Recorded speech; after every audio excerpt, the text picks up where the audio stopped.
Hello dear students, આજે આપણે વાત કરીશું વનસ્પતિ સૃષ્ટિ વિશે. આપણે કીધી હતી કે 5 પ્રકારની સૃષ્ટિ હોય: સૃષ્ટિ મોનેરા, સૃષ્ટિ પ્રોટિસ્ટા, સૃષ્ટિ ફૂગ, સૃષ્ટિ વનસ્પતિ, સૃષ્ટિ પ્રાણી. સર, તમે ત્રીજા નંબરની ફૂગ સૃષ્ટિ કેમ ના લીધી? બરાબર, એનો આપણે આખો લેક્ચરનો વિડીયો રેકોર્ડિંગ અલગથી કરીશું. બરાબર, એ શાંતિથી સમજાવવા જેવી છે, તમને થોડીક હાર્ડ પડે એવી છે. બરાબર, અને ઉદાહરણ થોડાક અઘરા છે. બરાબર, એ પણ યાદ રાખવાની ટેકનિક હું તમને વિડીયોમાં બતાડીશ. અત્યારે આપણે ચોથા નંબરની સૃષ્ટિ લઈ લઈએ, પ્રાણી સૃષ્ટિ કે વનસ્પતિ સૃષ્ટિ. બરાબર, વનસ્પતિ સૃષ્ટિ વિશે વાત કરીએ, જેને આપણે પ્લાન્ટ કિંગડમ કહીએ છીએ. વનસ્પતિ અને પ્રાણી, બરાબર, આ બંને કેવા છે? તો કે સુકોષ કેન્દ્રી છે. દરેકની અંદર કોષ કેન્દ્ર આવેલા છે. શું છે? સુકોષ કેન્દ્રી. અને કેવી વનસ્પતિઓ છે? બહુકોષીય. એક કોષીય પૂરા થઈ ગયા. એક કોષીય મોનેરા હતા, એક કોષીય પ્રોટિસ્ટા હતા. બરાબર, એમાં એક કોષીય જે મોનેરા હતા એ પ્રોકેરેટિક હતા, અને એક કોષીય પ્રોટિસ્ટા હતા એ યુકેરેટિકમાં હતા. બાકી બધા યુકેરેટિકમાં હતા. યુકેરેટિક એટલે સુકોષ કેન્દ્રી કોષ. વનસ્પતિ, ફૂગ, પ્રાણી અને પ્રોટિસ્ટા. બરાબર, બધા આ બહુ કોષીયમાં આવે છે. હવે આ છે કોષ દિવાલ ધરાવે. આ કોષ દિવાલ શેની ધરાવે? સેલ્યુલોઝની. ખોરાક સંગ્રહ તરીકે શું કરે? સ્ટાર્ચ. સ્ટાર્ચ એનામાં ખોરાક સંગ્રહ હોય. તમને કેના ખબર વનસ્પતિમાં ખોરાક સંગ્રહ સ્ટાર્ચ છે? જ્યારે સ્ટાર્ચને આપણે આયોડીન સાથે, અભિરંજક સાથે આયોડીન નાખીએ તો વાદળીથી ભૂરો રંગ આલે. એ સ્ટાર્ચનું ઇન્ડિકેશન છે. બરાબર, ઓકે, આ તમને ખબર પડી ગઈ. મેં તમને કીધું બધી જ વનસ્પતિ પ્રકાશ સંશ્લેષી છે. બરાબર, વનસ્પતિ કેવી હોય? પ્રકાશ સંશ્લેષી. પોતાનો ખોરાક પ્રકાશ સંશ્લેષણની મારફતે એ વનસ્પતિ સૂર્યપ્રકાશની હાજરીમાં પોતાનો ખોરાક જાતે બનાવે. પણ મેં તમને કીધું બાયોલોજી ઓલવેઝ અપવાદરૂપ સાયન્સ. અમુક વનસ્પતિ પરોપજીવી છે, બીજા પર જીવન ગુજારે છે, અને અમુક વનસ્પતિ કીટભક્ષી છે. એ કીટકો પર આધાર રાખે છે. પરોપજીવી તરીકે એનસીઈઆરટીમાં ઉદાહરણ આપેલું છે અમરવેલ. અમરવેલ એ પરોપજીવી વનસ્પતિ છે. તમે દેખ્યું હશે આ રહ્યું, આ કેસ્ક્યુટા તમે દેખ્યું. આખી હું તમને ગૂગલ પર બતાડું એટલે તમને વધારે આઈડિયા આવે.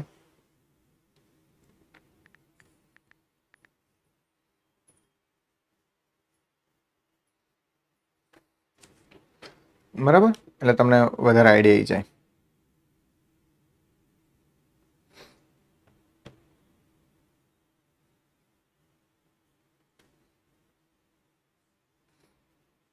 જો આખી ઝાડ ઉપર આ જીવન ગુજારે છે અને અમરવેલ કહેવાય, કેસ્ક્યુટા કહેવાય. દેખાય તમને? ઓકે, તો અમરવેલ છે એ પરોપજીવી છે. અને બીજી છે કીટભક્ષી વનસ્પતિ, જેમાં અર્કઝવર અને વિનસ મક્સીપાસનો સમાવેશ થશે. કોનો સમાવેશ થશે? અર્કઝવર અને વિનસ મક્સીપાસનો સમાવેશ થશે. બ્લેડરવોટ અને વિનસ મક્સીપાસ. અર્કઝવર અને અહીં લખી કાઢી અમરવેલ, જેને કેસ્ક્યુટા કહેવાય. બીજા પર જીવન ગુજારે. વનસ્પતિ પોતાની જાતે જ ખોરાક બનાવે, સ્વયંપોષી છે. પણ અમુક વનસ્પતિ પરોપજીવી પણ છે અને અમુક વનસ્પતિ કીટભક્ષી પણ છે. ઉદાહરણ તરીકે અર્કઝવર અને વિનસ મક્સીપાસ.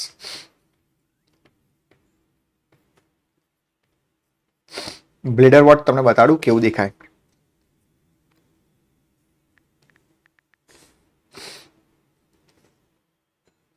આ બ્લેડરવોટ છે, કીટભક્ષી વનસ્પતિ છે. કીટકોને ખાઈને જીવન ગુજારે. બરાબર, અને વેનસ ફ્લાય ટ્રેપ. તમે આ દેખો તો કે અંદર જે દેડકો કે કીટકો જાય છે આખું બંધ થઈ જાય છે. સર, આ વનસ્પતિ ઉગે ક્યાં? આ વનસ્પતિ ઉગે નાઇટ્રોજનની ઉણપ હોય ત્યાં વનસ્પતિ ઉગે. ક્યાં ઉગે? નાઇટ્રોજનની ઉણપ હોય ત્યાં વનસ્પતિ ઉગે. એટલે નાઇટ્રોજનની જે ક્ષતિ છે એને પૂર્તિ કરવા માટે આ વનસ્પતિ શું કરે છે? જીવનો શિકાર કરે છે. એટલે એને કીટકભક્ષી વનસ્પતિ કહેવાય. પરફેક્ટ. ચલો, વનસ્પતિ હરિતદ્રવ્ય ધરાવે છે. પ્રકાશ સંશ્લેષી પણ છે અને શું ધરાવે છે? હરિતદ્રવ્ય. અને હરિતદ્રવ્યના આધારે એ પોતે પોતાનો ખોરાક જાતે બનાવી શકે છે. અલગ અલગ પ્રકારની વનસ્પતિ છે તો કે તમે દેખો, લીલ છે, બીજી છે દ્વિઅંગી છે, ત્રિઅંગી છે. એ ચેપ્ટર 3 ની અંદર આપણે ડિસ્કસ કરીશું.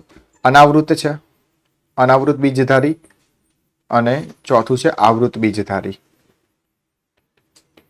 લીલ, દ્વિઅંગી, ત્રિઅંગી, અનાવૃત બીજધારી અને આવૃત બીજધારી. જ્યારે દુનિયાની અંદર વિકાસ થયો તો સૌપ્રથમ લીલ આવી, દ્વિઅંગી આવી, ત્રિઅંગી આવી, અનાવૃત આવી ને આવૃત આવી. આવી રીતના વિકાસ થતો ગયો. બરાબર, વનસ્પતિના કોષની આજુબાજુ જે કોષ દિવાલ છે એ સેલ્યુલોઝની બનેલી છે. પ્રાણીઓની અંદર કોષ દિવાલ હોતી નથી. બરાબર. બધી જ વનસ્પતિ બહુકોષીય છે અપાદરૂપ તરીકે. Biology always exceptional science. અમુક વનસ્પતિ પરોપજીવી છે અને અમુક વનસ્પતિ કીટભક્ષી પણ છે. બરાબર. તો આપણે એનસીઈઆરટી રીડિંગ કરી નાખીએ. વનસ્પતિ સૃષ્ટિમાં બધા જ સુકોષ કેન્દ્રીય શું ધરાવે છે? હરિતદ્રવ્ય. હરિતદ્રવ્ય આપણે કહેવાય ક્લોરોફિલ. ક્લોરોફિલ એનું રંજક દ્રવ્ય છે. એટલે વનસ્પતિ કયા કલરની દેખાય? લીલા રંગની દેખાય. બરાબર. કીટભક્ષી વનસ્પતિઓ કે પરોપજીવી ખૂબ જ ઓછા સભ્યો આંશિક રીતે વિષમપોષી છે. એટલે વિષમપોષીમાં બે આવશે. કાં તો પરોપજીવી, એટલે અમુક વનસ્પતિઓ પરોપજીવી હોય અને અમુક વનસ્પતિઓ કીટકભક્ષી હોય.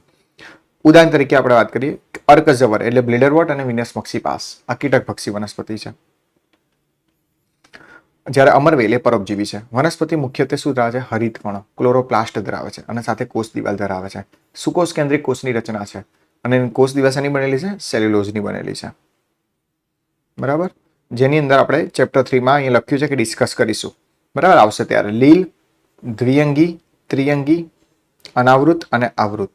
લીલ, દ્વિઅંગી, અનાવૃત, આવૃત. બરાબર. ત્રિઅંગી, અનાવૃત ને આવૃત. હવે આ વનસ્પતિ અંદર તમે દેખો તો બે પ્રકારના જીવન તબક્કાઓ છે. અમુક વનસ્પતિ એવું કહે છે કે ભાઈ બીજાણુમાંથી બનેલી છે. તેને બીજાણુજનક તબક્કો કહેવાય. એ ડિસ્કસ કરીશું. બીજાણુજનકમાંથી અમુક વનસ્પતિ કે અમે જન્યુઓમાંથી બન્યા છે. એટલે અમુક જન્યુજનક. અમુકમાં જન્યુજનક પહેલા છે, અમુકમાં બીજાણુજનક પછી છે. અમુકમાં બીજાણુજનક પહેલા છે, જન્યુજનક પછી છે. એટલે આમ એકાંતર જનન ચાલે છે. એકાંતર જનન, અલ્ટ્રેશન ઓફ જનરેશન. બરાબર. જન્યુજનકમાંથી બીજાણુજનક એટલે જન્યુમાંથી બીજાણુ બને, બીજાણુમાંથી જન્યુ બને, જન્યુમાંથી બીજાણુ અને બીજાણુમાંથી જન્યુ. આવું કન્ટિન્યુઅસ ચાલતા રાખે. અલ્ટ્રેશન ઓફ જનરેશન.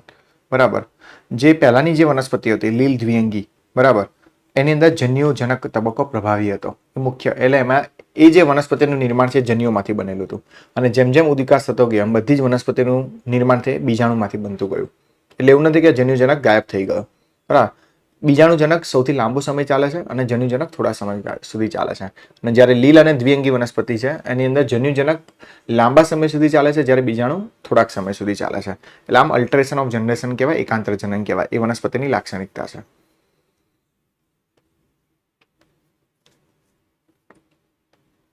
બીજાણુજનક તબક્કા અહીંયા લખી કાઢું છું. એ 2n હોય. યાદ રાખો અત્યારે દ્વિકીય હોય. દ્વિકીય. અને જન્યુજનક તબક્કો n હોય, એકકીય હોય. આ n અને 2n છે શું? તો કે પ્લોઇડી કહેવાય. રંગસૂત્રની સંખ્યા. જે એનસીઈઆરટીમાં લખેલું નથી, ખબર નહીં પડે, પણ અત્યારે ખાલી યાદ રાખી લેજો. પ્લોઇડી એટલે રંગસૂત્રની સંખ્યા. રંગસૂત્રની સંખ્યા. બીજાણુજનક તબક્કો પૂછે તો 2n લખવાનું, જન્યુજનક પૂછે તો n લખવાનું. આ જન્યુજનકમાંથી જન્યુઓ બને છે એ n બને છે અને બીજાણુજનક તબક્કામાંથી બીજાણુ બને છે એ બી n જ બને છે. એટલે ખાલી બીજાણુજનક તબક્કો 2n, બાકી બધું n. બરાબર. જન્યુજનક n, જન્યુઓ n, બીજાણુઓ n અને બીજાણુજનક તબક્કો 2n. બરાબર. આ તબક્કાઓ એકબીજા પર આધાર રાખે છે પરંતુ મુક્તજીવી પણ છે. બરાબર. એકબીજા પર આધારિત છે. પોતે સ્વતંત્ર પણ છે. એટલે બીજાણુમાંથી જન્યુ બને, જન્યુમાંથી બીજાણુ બને. આમ અલગ અલગ વનસ્પતિની અંદર અલગ અલગ તબક્કા હોય છે. આ ઘટનાને આપણે એકાંતર જનન કહીએ છીએ, જેનો આપણે ચેપ્ટર 3 ની અંદર ડિસ્કશન કરીશું. બરાબર. This is all about the information regarding the plant Kingdom. સૌથી ઇઝી છે પ્લાન્ટ કિંગડમ. વનસ્પતિ સૃષ્ટિ સુકોષ કેન્દ્રીય છે, હરિતદ્રવ્ય ધરાવે, કોષ દિવાલ ધરાવે, સેલ્યુલોઝની બનેલી હોય, ખોરાક સ્ટાર્ચ, ખોરાક સંગ્રહ તરીકે સ્ટાર્ચ હોય. બધી જ વનસ્પતિ સ્વયંપોષી છે, પણ અમુક વનસ્પતિઓ પરોપજીવી છે. બરાબર. અને અમુક વનસ્પતિઓ કીટભક્ષી પણ છે, પણ બહુ ઓછા સભ્યો જે આવી રચના ધરાવે છે. પરોપજીવી વનસ્પતિની અંદર વાત કરીએ તો કે અમરવેલ અને કીટભક્ષી વનસ્પતિની અંદર વાત કરીએ તો અર્કઝવર અને વિનસ મક્સીપાસ. કઈ વનસ્પતિ સૃષ્ટિમાં સમાવેશ થશે? લીલ, દ્વિઅંગી, ત્રિઅંગી, અનાવૃત ને આવૃત. જેમ જેમ ઉદ્વિકાસ થતો ગયો એમ એમ બીજાણુજનક તબક્કો વિકસિત થતો ગયો અને જન્યુજનક તબક્કો ઘટતો ગયો. પહેલાની જે વનસ્પતિ હતી લીલ અને દ્વિઅંગી, એની અંદર જન્યુજનક તબક્કો પ્રભાવી હતો અને પછી ધીમેથી બનતો ગયો બીજાણુજનક તબક્કો. એટલે અત્યારે આજુબાજુ જેટલી બી વનસ્પતિઓ છે આપણી પાસે, પ્લાન્ટ છે, એ બધા બીજાણુજનક તબક્કામાંથી બનેલા છે. એમનો ઉદ્વિકાસ જન્યુમાંથી બનેલો છે. બરાબર. ચલો વાત કરીએ પ્રાણી સૃષ્ટિ. પાંચમા નંબરનું કિંગડમ. તો આપણે ફૂગ ખાલી બાકી રાખ્યું છે. બરાબર. ઓકે. પ્રાણી સૃષ્ટિમાં સ્વયંપોષી હોય બધા જ કેવા છે? વિષમપોષી. બીજા પર આધાર રાખે. કાં તો એ પરોપજીવી હોય, કાં તો એ મૃતોપજીવી હોય, કાં તો એ વિઘટક હોય. બરાબર. બહુકોષીય છે, તેમાં હરિતકણ હોતી નથી, કોષ દિવાલ પણ ના હોય. બરાબર, પ્રત્યક્ષ કે પરોક્ષ રીતે વનસ્પતિઓ પર આધાર રાખે છે. જેમ વનસ્પતિમાં ખોરાક સંગ્રહ સ્ટાર્ચ હતો, એમ આની અંદર ખોરાક સંગ્રહ ગ્લાયકોજન છે. આ ગ્લાયકોજન એક કેમિકલનું નામ છે. આપણા શરીરમાં ખોરાક સંગ્રહ કયા સ્વરૂપે થાય? ગ્લાયકોજન કે ચરબી સંગ્રહ સ્વરૂપે થાય. બરાબર, આપણે ડાયરેક્ટ ગુહા દ્વારા અંતસ્થ ગ્રહણ કરીએ ખોરાકનું, એટલે એને કહેવાય હોલોઝોઇક ન્યુટ્રિશન. બરાબર, ખોરાકનું અંતગ્રહણ એટલે પ્રાણીસમ પ્રકાર છે. આપણો પોષણનો પ્રકાર સ્વયંપોષી નથી, વિષમપોષી છે, એટલે એને હોલોઝોઇક ન્યુટ્રિશન કહેવાય. પ્રાણીસમ, યાદ રાખજો, પ્રાણીસમ. હોલોઝોઇકનું ગુજરાતી છે પ્રાણીસમ. બરાબર, ડાયરેક્ટલી આપણે ઇન્જેસ્ટ કરીએ છીએ બકલ કેવિટી દ્વારા, અંતસ્થ મુખ દ્વારા. બરાબર, આપણા શરીરમાં ચોક્કસ પ્રકારની વૃદ્ધિ પણ થાય છે. બરાબર, દરેક સજીવ વૃદ્ધિ ધરાવે જ છે. ચોક્કસ આકાર પણ ધરાવે, ચોક્કસ કદ સાથે પુખ્તતામાં વિકાસ પામે છે. જેમ જેમ વૃદ્ધિ થતી જાય તેમ એનો આકાર અને કદમાં શું થાય? વધારો થતો જાય. બરાબર, અને વનસ્પતિ જેમ સુકોષ કેન્દ્રી છે, કોષ ધરાવે છે, એમાં પણ સુકોષ કેન્દ્રિય કોષ છે, પણ આમાં કોષ દિવાલ નથી, હરિતકણ નથી. બરાબર, અને ખોરાક સંગ્રહ તરીકે ગ્લાયકોજન અને ચરબી છે. બરાબર, આપણે જે પણ ખાઈએ એ બધું જેમાં ગ્લાયકોજન અને ચરબીમાં રૂપાંતર થાય. આપણામાં સંવેદનાત્મક વિકસિત છે. બરાબર, આપણા શરીરમાં ચેતા ચાલક પણ છે. આપણને ચેતા એટલે સંવેદના આપેલી છે. મોટા ભાગે આપણે પ્રચલન કરવા સક્ષમ હોય છે, એટલે એક જગ્યાથી બીજી જગ્યા દ્વારા આપણે પ્રચલન કરીએ છીએ. Displacement of one place to another place, એક જગ્યાથી બીજી જગ્યા જઈએ અને કહેવાય પ્રચલન. નર અને માદાની મૈથુન ક્રિયા દ્વારા, કોપ્યુલેશન દ્વારા લિંગી પ્રજનન થાય. આપણે બધા લિંગી પ્રજનન કરીએ છીએ, જેના કારણે શું થાય? ભ્રૂણ વિકાસ થાય. બરાબર, આગળ નવું બાળક પેદા થાય, અને એ અલગ અલગ સમુદાયની અંદર વિભાજિત આપણે કરીશું પ્રાણીઓમાં. વનસ્પતિમાં આપણે બોલીશું પહેલા ચેપ્ટરની જેમ વિભાગ બોલીશું. વનસ્પતિના વિભાગ કયા હતા? લીલ, દ્વિઅંગી, ત્રિઅંગી, અનાવૃત અને આવૃત. આ બધા વિભાગો હતા. પ્રાણીઓની અંદર આપણે બહુ બધા સમુદાય દેખીશું, જે ચેપ્ટર 4 ની અંદર ડિસ્કસ કરેલા છે. ઓકે, તો અહીંયા લખી કાઢીએ તો કે પ્રાણીઓ કેવા છે? સુકોષ કેન્દ્રી.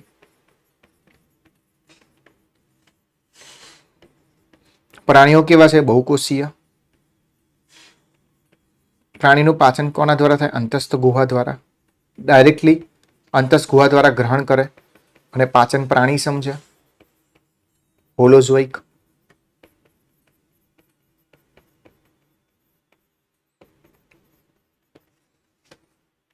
પછી આપણે ડિસ્કસ કરીશું વનસ્પતિમાં ખોરાક સંગ્રહ સ્ટાર્ચ હતો, એમાંની અંદર ખોરાક સંગ્રહ હતો ગ્લાયકોજન અને ચરબી.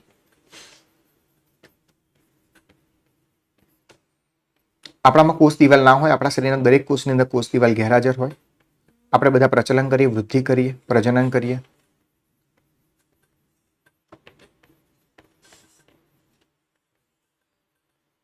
અને પ્રજનન કયા પ્રકારનું થાય? લિંગી પ્રજનન થાય. કઈ પ્રક્રિયા દ્વારા? મૈથુન ક્રિયા દ્વારા. સેક્સ્યુઅલ પ્રોસેસ અને અથવા કોપ્યુલેશન કહેવાય. જેના કારણે આગળ યુગ્મન જ બને ને ભ્રૂણ વિકાસ થાય, ને ભ્રૂણ જનન કહેવાય. નાનું બાળક બને ને કે ભ્રૂણ જનન. ગર્ભ વિકાસની અંદર ભ્રૂણ જનન થાય, ગર્ભ વિકાસ થાય. આ બધી જ પ્રાણી સૃષ્ટિની લાક્ષણિકતા હતી. ચેપ્ટર 2 ની અંદર ખાલી થોડુંક ઇન્ટ્રોડક્શન આપેલું છે. વધારે પડતું ડિટેલમાં આપણે ચેપ્ટર 3 અને 4 માં વનસ્પતિ અને પ્રાણી રિસ્પેક્ટિવલી આપણે દેખીશું. બરાબર, બીજી ઘણી સૃષ્ટિ હતી જેનો સાયન્ટિસ્ટે ક્યારેય એનો ઉલ્લેખ કર્યો નહોતો. બરાબર, એ સૃષ્ટિ વિશે પહેલા આપણે વાત કરી લઈએ. મુખ્યત્વે 5 સૃષ્ટિ હતી. કઈ કઈ? મોનેરા, પ્રોટિસ્ટા, ફૂગ, વનસ્પતિ, પ્રાણી. એમાં આપણે ફૂગ સિવાયની બધી જ સૃષ્ટિ લેક્ચરમાં દેખી લીધી છે. મોનેરા દેખી લીધી છે, પ્રોટિસ્ટા દેખી લીધી છે, અત્યારે વનસ્પતિ પ્રાણી દેખી લીધી. એના સિવાયની ખાલી ફૂગ બાકી છે. ફૂગનો લેક્ચર આખો અલગથી બનશે. બરાબર, ત્યાં સુધી બીજી અન્ય સૃષ્ટિઓ છે જે સાયન્ટિસ્ટને ખબર નથી. After inventing of electron microscope in 1972, બરાબર, ત્યારે આ બધી ખબર પડી કે ભાઈ દુનિયાની અંદર વાયરસ છે, વાયરસથી પણ નાના વિરોઇડ છે. બરાબર, દુનિયાની અંદર લાઇકેન જેવું પણ અન્ય વનસ્પતિ કહી શકીએ. બરાબર, લીલ અને ફૂગ સાથે સજીવ સંબંધ ધરાવે છે, એવું પણ આપણે કલ્પના ના કરી એવું તમને અસ્તિત્વ દેખવા મળે છે. તો આપણે ખાસ કરીને દેખીએ વિરોઇડ્સ. વિરોઇડ્સની શોધ 1971માં ટીઓ ડાઇનરે કરી હતી. આ ટીઓ ડાઇનરે વિરોઇડની શોધ કરી 1971માં. આ એકદમ નાના છે, વાયરસથી પણ નાના છે. વાયરસ તો એકદમ નાના છે, નરી આંખે દેખી શકાતા નથી. We can not see our naked eyes. બરાબર, વાયરસથી પણ નાના છે. નાના છે એટલે એનો જે વજન હશે એ અણુભાર કેવો હશે? એકદમ હલકો હશે. અણુભાર એકદમ ઓછો છે, ખૂબ જ વજનમાં હલકું છે. આ ચેપી છે, ઇન્ફેક્ટિયસ છે. બરાબર, બટાકાની અંદર આ ત્રાકમય ગ્રંથિલ રોગ કરે છે. બટાકાની અંદર આ ગ્રંથિલ થઈ ગયા છે. Potato spindle tuber disease. Potato એટલે બટાકા, સ્પિન્ડલ એટલે ત્રાકમય, ટ્યુબર એટલે ગ્રંથિ, જમીનમાં ઉગે, અને ડિસીઝ એટલે રોગ, જેને એનસીઆરટીમાં લખ્યું નથી, આપણે શોર્ટમાં એબ્રિવેટ કરીએ છીએ PSTD. બટાકાની અંદર વિરોઇડ્સને કારણે પોટેટો સ્પિન્ડલ ટ્યુબર ડિસીઝ થાય છે. વાયરસથી પણ નાના છે, અણુભાર ઓછો ધરાવે છે, બરાબર. બટાકાની અંદર ત્રાકમય ગ્રંથિ રોગ થાય છે, જેને આપણે સ્પિન્ડલ ટ્યુબર ડિસીઝ કહીએ છીએ, PSTD પણ કહી શકીએ. હવે વાયરસથી પણ નાના છે. વાયરસમાં DNA અને RNA જનિક દ્રવ્ય તરીકે હોય, બરાબર. વાયરસ સજીવ પણ નથી, નિર્જીવ પણ નથી. શરીરમાં આવે તો સજીવ કહેવાય, શરીરની બહાર રહે તો નિર્જીવ કહેવાય. એવી રીતના વિરોઇડ્સની અંદર જનીન દ્રવ્ય તરીકે RNA છે, DNA નથી. RNA નું પૂર્ણ નામ છે રિબોન્યુક્લિક એસિડ. શું નામ છે? Ribonucleic acid. હવે જે RNA છે માટે એનો અણુભાર કેવો થાય? RNA એટલે સિંગલ સ્ટ્રેન્ડ વાળો RNA છે, તો એનો અણુભાર કેવો થાય? ઓછો થઈ જાય. અણુભાર ઓછો છે, બરાબર. એની આજુબાજુ જે આ છે, આજુબાજુ કોઈ પ્રોટીન આવરણ નથી. અહીંયા આજુબાજુ કોઈ પ્રોટીન આવરણ નથી. સીધું ખુલ્લું RNA, મુક્ત RNA કહી શકીએ. મુક્ત RNA. એની બાજુ પ્રોટીનનું આવરણ ગેરહાજર હોય છે. પ્રોટીનનું કયું આવરણ? કેપ્સિડ. એક કેપ્સિડ પ્રકારનું પ્રોટીન વાયરસમાં જોવા મળે છે, બરાબર. જેમાં વાયરસમાં હાજર હોય છે, વિરોઇડ્સમાં ગેરહાજર હોય છે, બરાબર. ટીઓ ડાયનરે 1971માં શોધ કરી. ચેપી કારકો છે, વાયરસથી પણ નાના છે એટલે અણુભાર ઓછો હશે. તેમાં મુક્ત RNA છે, બટાકામાં ત્રાકમય ગ્રંથિ રોગ પેદા કરે છે. પ્રોટીનની ગેરહાજરી છે અને ફક્ત RNA ધરાવે છે. કોઈ ડાઉટ છે? તો આ વિરોઇડ્સની કોઈ દિવસ કોઈએ ડિસ્કશન કર્યું જ નહોતું, બરાબર. હવે આપણે દેખી લઈએ પ્રિયોન્સ અથવા પ્રાયોન્સ, બરાબર. આ પણ ચેપી પ્રોટીન છે, ચેપી પ્રોટીન છે, અને આ ચેતાકીય રોગો કરે છે, ન્યુરોલોજીકલ ડિસઓર્ડર, બરાબર. આપણા શરીરની અંદર આ જે ખરાબ પ્રોટીન બની જાય એ ચેતાકીય રોગો કરે. ગળીમય પ્રોટીન છે, ઇનફોલ્ડિંગ પ્રોટીન છે, બરાબર. આ વાયરસ જેટલું જ કદ ધરાવે છે. વાયરસથી પણ નાના વિરોઇડ છે, વાયરસથી પણ નાના વિરોઇડ છે, અને આ વાયરસ જેટલું જ કદ ધરાવે છે પ્રિયોન, બરાબર. પ્રિયોન એ શું છે? ખાલી ગળીમય પ્રોટીન છે, નહીં એમાં DNA કંઈ નહીં RNA, ફક્ત શું દેખાવા મળે છે? ખરાબો પ્રોટીન, ન્યુરોલોજીકલ ડિસીઝ કરે છે, બરાબર. આ વાહકો બધા પ્રિયોન તરીકે ઓળખાયા અથવા પ્રાયોન તરીકે ઓળખાયા, બરાબર. અને મનુષ્યની અંદર તમે દેખો તો કયો રોગ પેદા કરે છે? CR Jacob disease. મનુષ્યમાં CR જેકોબ ડિસીઝ કરે છે. ચેતાતંત્રને લગતો રોગ છે, બરાબર. આ દેખો, કોમામાં જતો રહ્યો છે વ્યક્તિ. અને CR કેમ કીધું? ક્રુસફેલ્ડ નામના વૈજ્ઞાનિકે, ક્રુસફેલ્ડ જેકોબ નામના વૈજ્ઞાનિકે આની શોધ કરી હતી, એટલે ક્રુસફેલ્ડ જેકોબ ડિસીઝ કહે છે. એનસીઆરટીમાં ખાલી CR જેકોબ ડિસીઝ લખ્યું છે, અથવા CZD પણ તરીકે લખી શકાય, બરાબર. હવે જેમ પ્રાણીઓની અંદર રોગ થાય છે મેડ કાઉ ડિસીઝ, પ્રાણીઓમાં કયો રોગ થાય છે? મેડ કાઉ ડિસીઝ, અથવા એને અંગ્રેજીમાં કહેવાય બોવાઇન સ્પોન્જિયોફોર્મ એન્સેફેલોપેથી.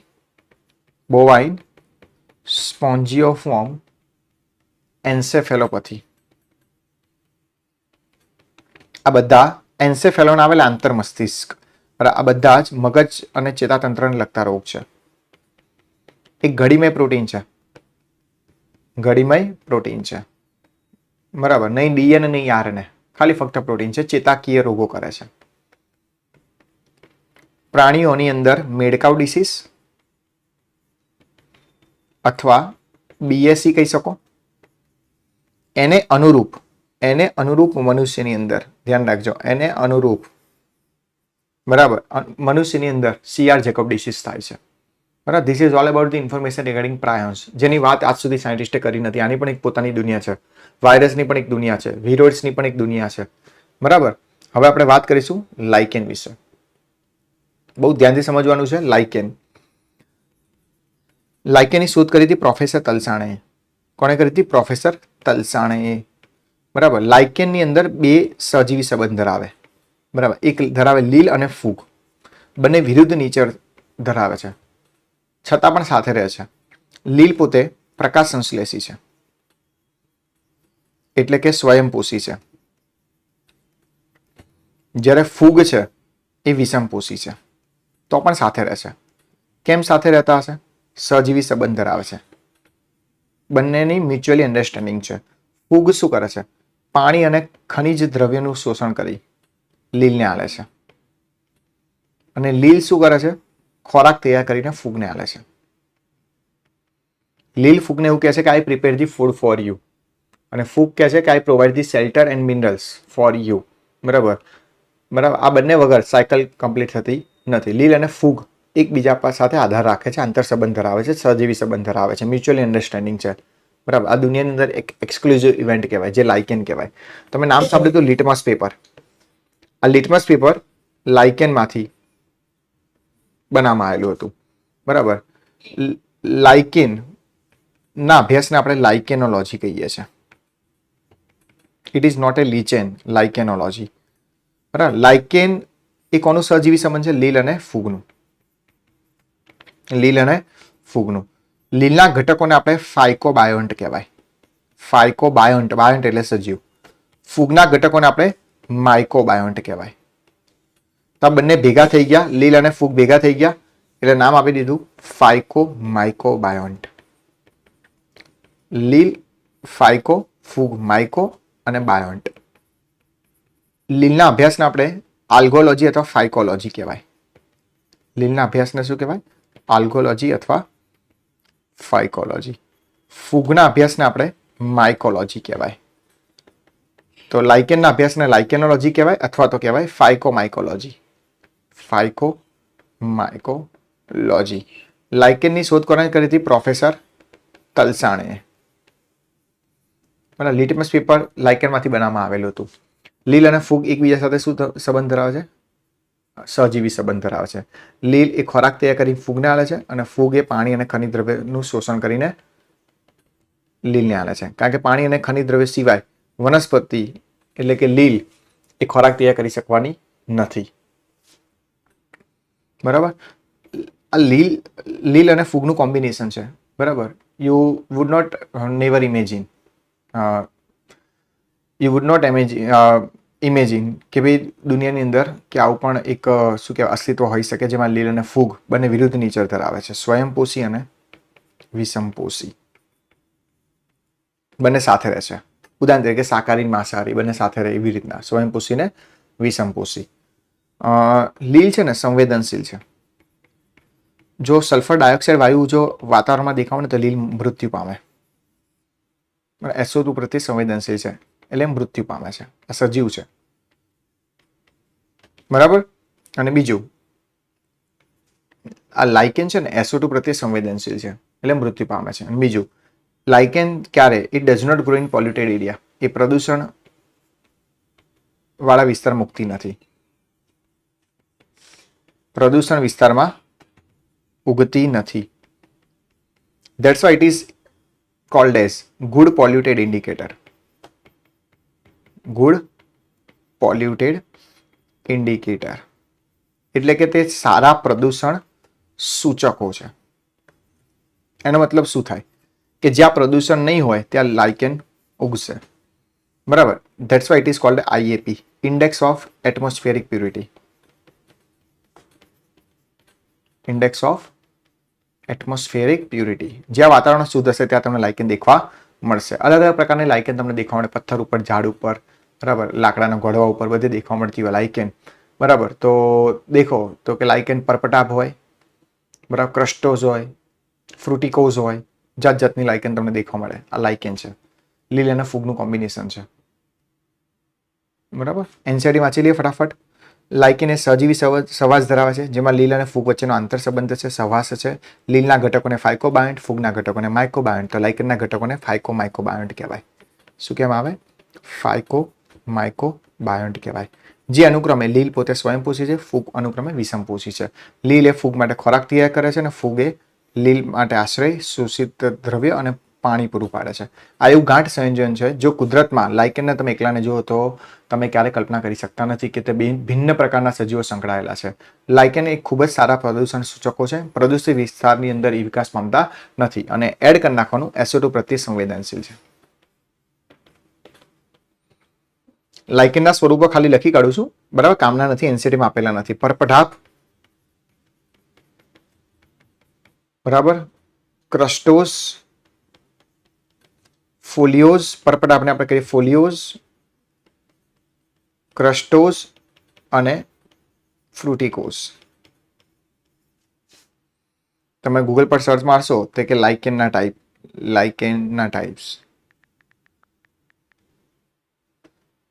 Types of lichen. તો અલગ અલગ પ્રકારની લાઇકેન તમને દેખવા મળશે. ક્રસ્ટોસ, ફોલિયોસ, ફ્રુટિકોસ આ બધા પ્રકારની લાઇકેન તમને દેખવા મળે. ખાલી મૂકી દઉં છું, કરવાની જરૂર નથી, પણ તમને ખબર હોવી જોઈએ લાઇકેનના અલગ અલગ પ્રકાર હોઈ શકે. બરાબર, આ બધી પણ સૃષ્ટિ હતી જેનો ઉલ્લેખ ક્યારેય આગળ ઇન્ટ્રોડક્શનમાં કરેલો નથી. વાયરસનો નથી કરેલો, વિરોડનો નથી કરેલો, પ્રિયોનો નથી કરેલો અને લાઇકેનનો નથી કરેલો. 5 સૃષ્ટિનો મુખ્યત્વે સમાવિષ્ટ કરેલા છે. કઈ કઈ? મોનેરા સૃષ્ટિ, પ્રોટિસ્ટા સૃષ્ટિ, ફૂગ સૃષ્ટિ, વનસ્પતિ અને પ્રાણી. આજના લેક્ચરની અંદર આપણે વનસ્પતિ કવર કરી, પ્રાણી કવર કરી અને સિવાયની સૃષ્ટિ જેની માહિતી નથી આજ સુધી, વાયરસ, વિરોડ, પ્રિયોન અને લાઇકેન. આ સાથે જ આપણે નવા વિડીયો સાથે મળતા રહીશું મારી યુટ્યુબ ચેનલ પર.